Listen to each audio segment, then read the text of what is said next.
Look at this. Oscillator is red and the price is dropping. Clean, no hesitation. Now watch it flip green and the market just turns straight into an uptrend. No lag. Then it goes flat, turns right, and the price does nothing. Just sits there sideways, going nowhere. That's not luck, and that's not repainting. That's one tool doing something most trend indicators can't, and it's the backbone of the whole trading strategy I'm about to walk you through. So there's the range oscillator.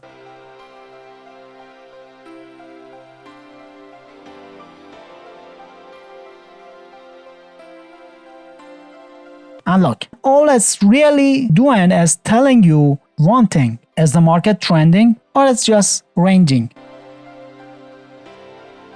Above a certain level, green, that's bullish momentum, you're in an uptrend.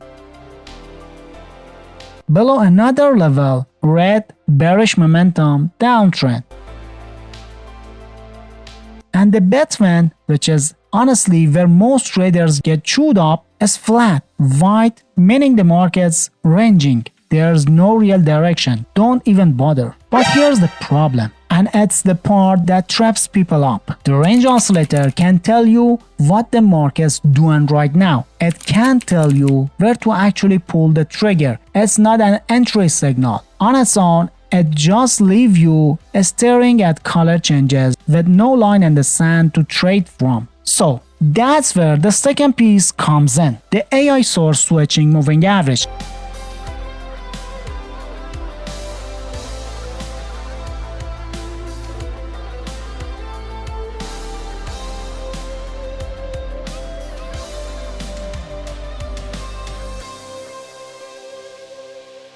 And don't let the name scare you. All it's doing on your chart is two things. It plots a moving average line that acts like your trend map, and it layers out a super trend on the top of that, which is what actually fires your buy and sell signals. So now you've got direction from the range oscillator, a structure from the moving average, and a trigger from the super trend. That's the fix. And here's what we need to dial in before any of this works. Two indicators, a full entry system, one risk framework, and I'm walking you through every piece of it. So stay with me. Range oscillator, minimum range 100,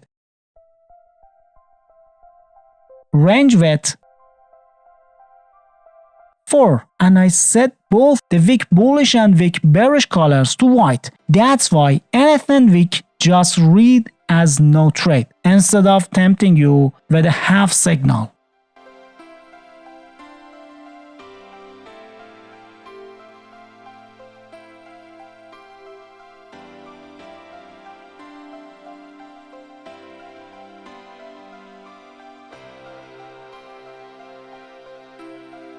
Moving average length is set to 200, long enough that you're not getting wiped out around on every little pullback, but you're still catching every real trend on the 15-minute chart.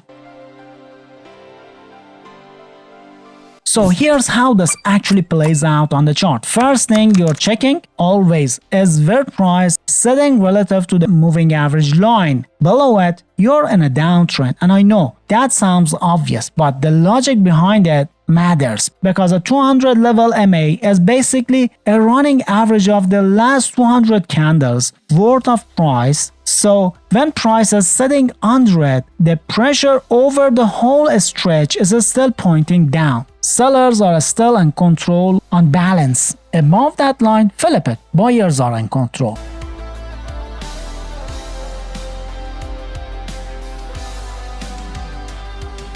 But you don't fire off a trade the second you see that. No, you wait, because price never falls in straight lines. It comes back up and tests that MA lines first. And that's your zone. That's where you're actually looking for your next move, not before it. So once the pullback runs out of steam right at the MA, that's when you're watching the super trend for a sell signal, because we only take signals that agree with the bigger trend. That's the whole game here. But a signal on its own isn't enough. Momentum got to confirm it too.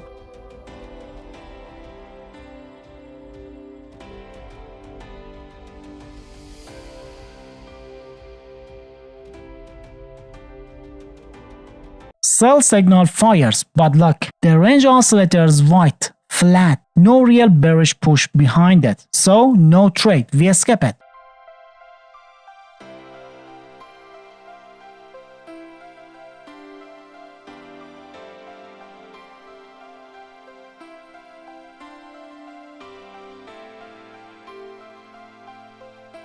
And right after that, super trend flips and gives a buy signal, skipped. No hesitation because we're still in a downtrend. That signal is fighting the trend, not following it. This right here is the entire reason most people lose money running super trend on its own. It fires constantly buy, sell, and you take every single one. You're just donating money to whoever's on the other side of your trade. Price keeps pulling up, comes right up to the MA line.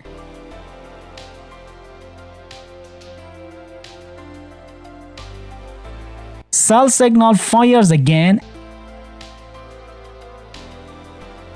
And this time look at the range oscillator. It's below the minus 100 level. Bearish momentum's actually there. Confirmed. That's the trade.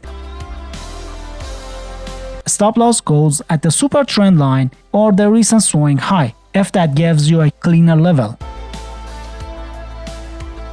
Target, you're either trading the super trend as it moves or banking it at 2R and moving on, whichever fits how the trade is behaving. And this one runs. It has target clean. Keep watching because the pattern repeats. Same downtrend, another pullback, another sell signal, and the range oscillator rejects it again. No real momentum behind it. Skip. This is the whole discipline behind the real day trading strategy. It's not about catching every signal. It's about sitting on your hands until the market actually agrees with you. Then the price does something different. It breaks straight above the MA line, and that changes everything because now we're looking for buy trades only. The entire bias just flipped. Price pulls back down to the MA line. Super trend gives a buy signal, and this time the range oscillator is green above the plus 100 level. Momentum agrees, and that's the trade. Risk wise, keep it simple. 1% max per trade. That's it. And everything I just walked you through for a sell side